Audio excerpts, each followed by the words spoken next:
So today we are going to read the last chapter of the Lemonade Wars. My name is Mr. Pete. I'm a fourth grade teacher. This is for my class in the classroom, but it's also for other students out there who happen to be reading this book and other teachers who are looking for resources to add to their guided reading groups or to their students' independent reading. Please feel free to subscribe to this channel and offer recommendations for this site, offer suggestions, and of course, give me some ideas for books. That goes for my kids too. Please know that I'm always looking for new books to read, and I do have some ready to come, but I always like to hear other ideas, especially for people that are in different parts of the world who are looking for different subjects and topics than maybe I'm looking at. So thank you everybody for reading, but this is the last chapter. Let's not listen to me. Let's get into this book. And we know that chapter 14 is called Reconciliation. We can assume right now or make a prediction that that's probably going to be maybe between Jesse and Evan. How's that going to happen, though, with where we're at right now? Evan's mad because of the lemonade destruction. Is Jesse going to be mad because she doesn't have her money? And how are they going to come together? And how's Mom going to play a part in this? Fireworks, here we come. Reconciliation, noun, the act of bringing together after a difference, as in to reconcile numbers on a balance sheet. Resolution. Resolution means to come to an end. Right setting at the top, and here we go. Come on, you two, Mrs. Trusky called up the stairs. If we don't go now, there won't be any room on the grass. We're coming, shouted Evan, sticking his head out of his room. Jesse was sitting on his bed, and he was trying to get her to go to the fireworks. She had her lockbox on her lap and a mulish look on her face. Highlight mulish vocab. So we're right in the mix. We jump right into the mix. So they're in his bedroom. Jesse's on his bed. She's got the lockbox on her lap, and he wants to go to the fireworks. She wants to let him know that she won. Mulish, stubborn. Just say it's a tie, said Evan. Come on, Jess. This whole thing is stupid, and you know it. It's not a tie unless it's a tie, said Jessie, knowing she sounded like a brat, but not able to stop herself. How much have you got? Mom's waiting, said Evan. Put your dumb box away, and let's go to the fireworks. How much have you got? Evan tensed up his fingers as if he were strangling an invisible ghost. So Evan sort of tenses up like he's strangling a ghost.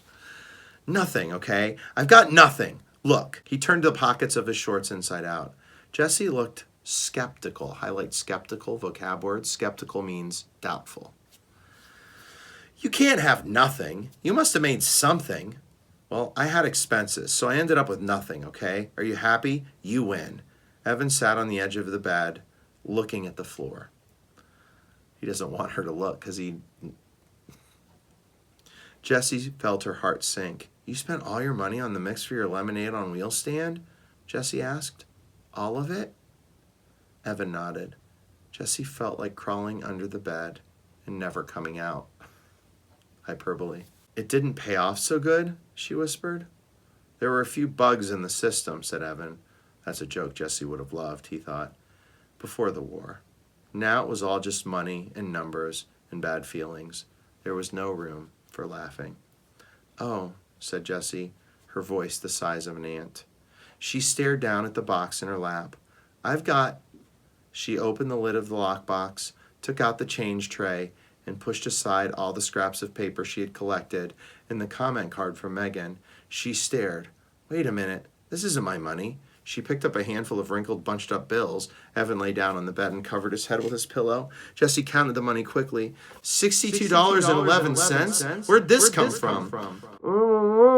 Said Evan from underneath the pillow. What? Said Jessie. Take that dumb pillow away. I can't understand what you're saying. She hit the side of his leg for emphasis. Highlight emphasis. Vocab. Emphasis. She wants to make sure that he knows what she's saying, knows what she's doing. It's my money, he shouted, still through the pillow. It was $103, but then I spent $41 for the lemonade on wheel stand, so now it's just $62. Your money? But where's my money? Evan pulled the pillow away from his face. His eyes were closed. His nose pointed at the ceiling. He folded his arms across his chest like a dead man simile. I took it. Well, give it back, said Jessie. This time she hit the side of his leg for real. I can't. It's gone. He lay as still as a 3-day-old corpse. Simile. Gone? Gone where? Jessie was shrieking now. Never in her life had she worked so hard to earn the money. Never in her life had she had more than $100 in her hand. Never in her life had she had a friend who trusted her like Megan had. I don't know. It was in my shorts pocket. And then I played basketball with the guys. And then we went to Jack's house to swim. And I took off my shorts and borrowed a suit. And when I went back to change, the money was gone. He sat up and faced his sister. I'm really sorry. In a real war, you fight.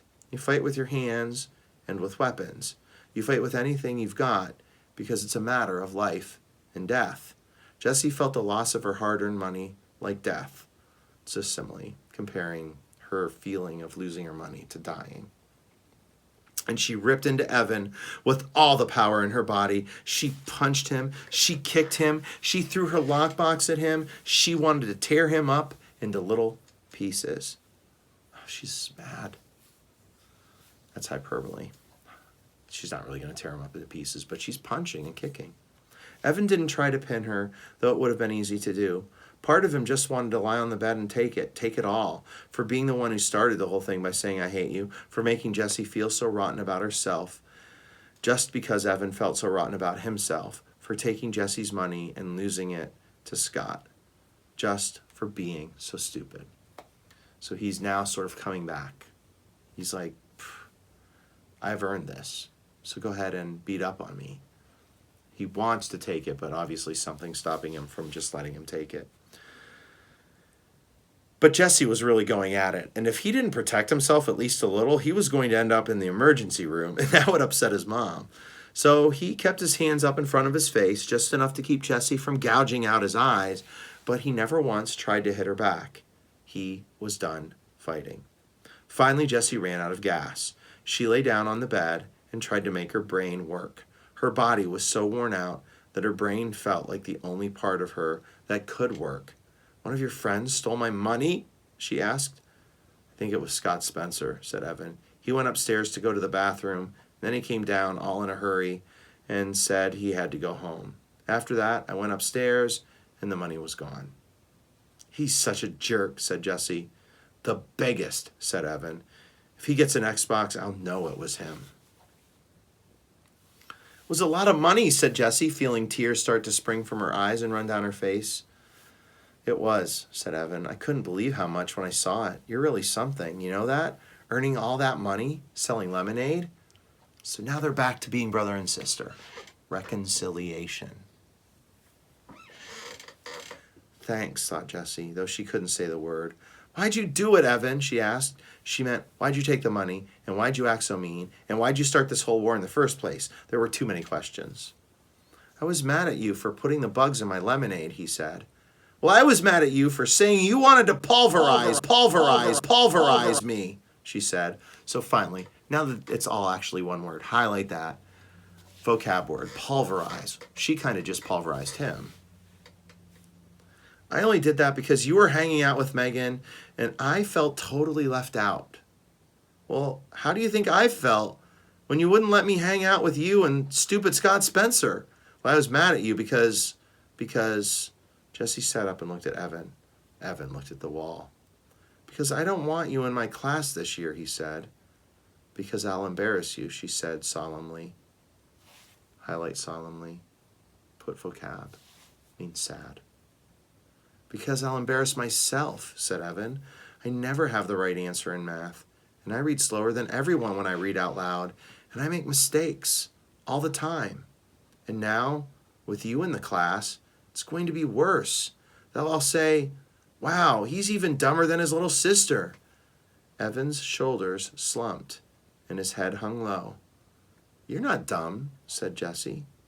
I know you don't think I am, he said, and that stings too, that you're going to see how dumb I am in school. You're not dumb, said Jessie again. You made $103.11 selling lemonade in just 5 days. Yeah, but you made $208. You see, you're my little sister, and you're twice as smart as me. Jessie shook her head. Half that money is Megan's. She just gave it to me to give to the Animal Rescue League. I only made $104. Evan unslumped. Really? Jessie nodded yes. So you made $104 and I made $103.11, said Jessie. So it was really a tie, said Evan. No, said Jessie. I won by 89 cents. But, I mean, come on, said Evan. After all that, it was practically a tie. No, said Jessie. It was close, but I really won. Wow, we pretty much tied, said Evan. Jessie decided to let it go. For the first time in 4 days, she didn't care about who had more and who had less. Besides, she was waiting to see how long it took before Evan figured it out. So this conversation could have happened before everything happened. And not only kids do this, adults do this all the time. This is one of those conversations that you know you should have, but you're too prideful to have it. He was afraid to say, I think that I'm dumb. And she was too proud to say that, are you going to be embarrassed by me? And he just started going down one path, and she started going down the other path when they could have win-win gotten it all together. So here we are at the end, no money. We'll decide if it's a win-win, but what is he going to figure out? Not long. Holy crud, he said suddenly. I lost Megan's money too? $104 of her money? Oh, crud. He threw himself back on his bed and covered his face with both arms. Neither of them said anything for a long time. Finally, Jessie broke the silence. I'm really sorry I put the bugs in your lemonade. Thanks, said Evan. I'm sorry I took your and Megan's money. We shouldn't have done any of this, Jessie said, waving her hand at the money on the bed. It ruined the end of summer. Yeah, the whole summer's been crud, said Evan. Not the whole summer, just the last 5 days. Remember we went to Bar Harbor and we swam at the pond? Jessie couldn't stand Evan thinking their whole summer together had been crud. Yeah, but I think the last 5 days kind of cancels all that out, said Evan. I can't believe I have to tell Megan Moriarty. She likes you, said Jessie. Evan sat up surprised. Really? Yeah, said Jessie. I don't get it either. But she's always asking what you're doing and if you can play and stuff. Why do you think she does that? Cool, said Evan, smiling. So you guys are friends? Yeah, said Jessie. We're good friends. Okay, then. So she'll be coming over here to play and stuff, right? That's cool. You're weird, said Jessie. Yes, I am, said Evan. There was another long silence. The late summer light in Evan's one-window room had faded to black, but neither one of them wanted to turn on the light. It was nice sitting there, just the two of them in the cooling darkness. An afternoon breeze had kicked itself into a gusty, highlight vocab, wind, and the shade on the window tapped out a steady beat that was pleasant and reassuring. Highlight reassuring vocab, and then highlight and the shade on the window tapped out a steady beat, personification. So gusty, of course, is like a pulse of wind, and then reassuring is something that makes you feel better. This war was stupid, said Jessie. Evan nodded in the dark. Just then they heard the sound of thunder booming in the distance, then more and more until the whole house shook. The fireworks, shouted Jessie. Oh, snap, shouted Evan. Jessie and Evan raced down the stairs. At the bottom they found their mother sitting on the last step, watching the sky through the sliding screen door. Why didn't you call us, said Evan. We're missing the fireworks, said Jessie. Oh, I figured whatever the two of you were talking about was more important than a fireworks show. Mrs. Tresky turned to look at her kids. Did you work it out? Evan and Jessie nodded, just as a Roman candle exploded in the sky. So character trait for Mom. She could have gone up and helped them out, but she didn't. What's a character trait to describe that? Not a bad seat, said Mrs. Tresky, patting the step. Enjoy. For 20 minutes, the night sky was alive, personification, with wagon wheels, party-colored dahlias, and whistling glitter palms. Evan, Jessie, and Mrs. Tresky sat watching, silent but for the occasional ooh and ah that seemed to escape from their lips, like hissing air from an overblown tire. Simile comparing those oohs and ahs to the hissing from a tire. When the last of the fireworks bloomed and then faded, Evan, Jesse, and Mrs. Tresky sat in the darkness waiting. No one said anything for several minutes, and then Jesse whispered,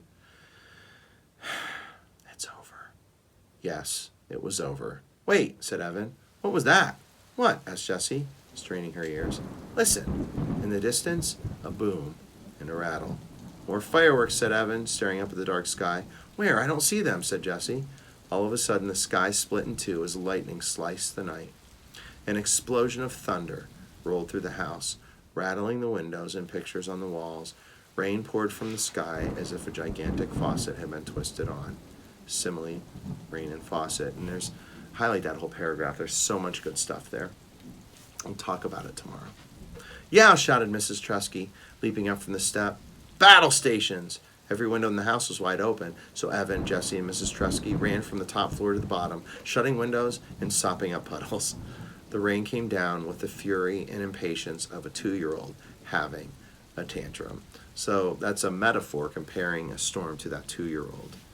As he closed the window in his room, Evan could hear the gurgle of the gutters choking on the downpour. Personification. "One thing ends, another begins," said Mrs. Tresky, meeting Jesse and Evan on the stairs. She raised her index finger like a wise philosopher. Fireworks, rainstorm. Jesse raised her index finger. Summer, school. Evan raised his index finger.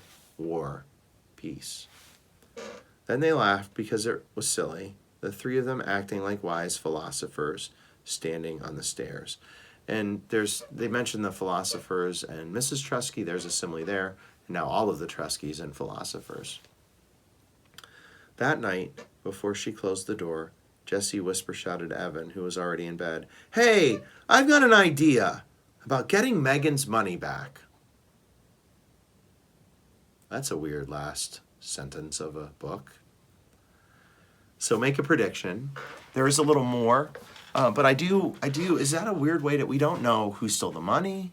We don't know really anything. Like, how are they going to get the money back? We do have we'll show you how we get the money back here in a second. But, I do like that idea about how one thing ends and another begins, because Lemonade War, Lemonade Crime, which is our next book. So be ready for that. Now, let's go ahead and find out what Jesse was talking about. So next page, 10 tips for turning lemons into loot by Jesse and Evan Tresky. First prize, and you can see that Jesse entered that Rotary contest that they talked about way at the beginning of the book. Remember, she had all of that foam core and wouldn't give it to Evan. It was for that her mom got her, because she usually wins it. They put together this awesome project that's clearly the Lemonade War. They put it all together and they won. Do you remember how much money they got for that? Let's find out. Brother and sister win annual Labor Day contest. This year's winners in the annual Rotary Club Labor Day contest, open to all town residents age 8 through 12, are Jesse age 8 and Evan age 10. Tresky of 81 Parsons Road. The brother and sister team created an impressive poster that described their entrepreneurship efforts as purveyors of lemonade. Entrepreneurial vocab, I can't even barely say it, means doing things towards a job, and purveyors of lemonade, that's makers of lemonade. It was hot, so we decided to sell lemonade, said Evan. And then Jesse had the great idea of taking everything we learned and making it into a poster for the contest. The award-winning poster included 10 tips for running a successful lemonade stand, a profit and loss statement, business definitions, and a chart that tracked franchise profits. We've had other entries in other years that describe businesses, said Jack Petrosini, president of the local chapter of the Rotary Club, but never anything with this much detail. We were very impressed. Jesse and Evan will share the $100 prize money. Will they use it to start up another business? No, said Jesse. We kind of need a break from running a business because of school starting. Both Jesse and Evan are 4th graders at Hillside Elementary School. There's how they were going to get Megan's money back. She still doesn't know. The next book is The Lemonade Crime. We do have the receipt of what they're going to do with it. So they take Evan's $62.11, the prize money of $100, and Jesse's birthday money gives them $172.11. They can give $104 of Megan's money to the Animal Rescue League. they can donate $34.05 to Evan's iPod Fund, and then donate $34.06 for Jesse's donation to the Animal Rescue League Fund. Now, Megan doesn't know anything about this. We don't know who stole the money, and we have the much anticipated sequel to the Lemonade War. Evan and Jesse turn to the playground into a full-blown courtroom in an attempt to take the law into their own hands. The Lemonade War series, The Lemonade Crime. There is, in most books, chapter 1, my class, don't read it, because we're going to start reading it in a couple of days. I don't usually read series books, but I am going to read the next one because so many questions were left unanswered. Plus, it's a good way to learn about the government, talking about courtroom drama. All right, that is it. Thank you to everybody who read this book with me. If you just joined us in this chapter, go back. I have read all the other chapters. Please enjoy every one of them. Subscribe to the channel. Give me suggestions. Tell me what you want to hear. Tell me what you want to do. Tell me how you want me to read. Tell me what you want me to share. To my class, awesome job throughout this book. It has been a lot of fun reading it with you. You guys, I will see tomorrow. To everyone else, I'll see you in the next book. Peace.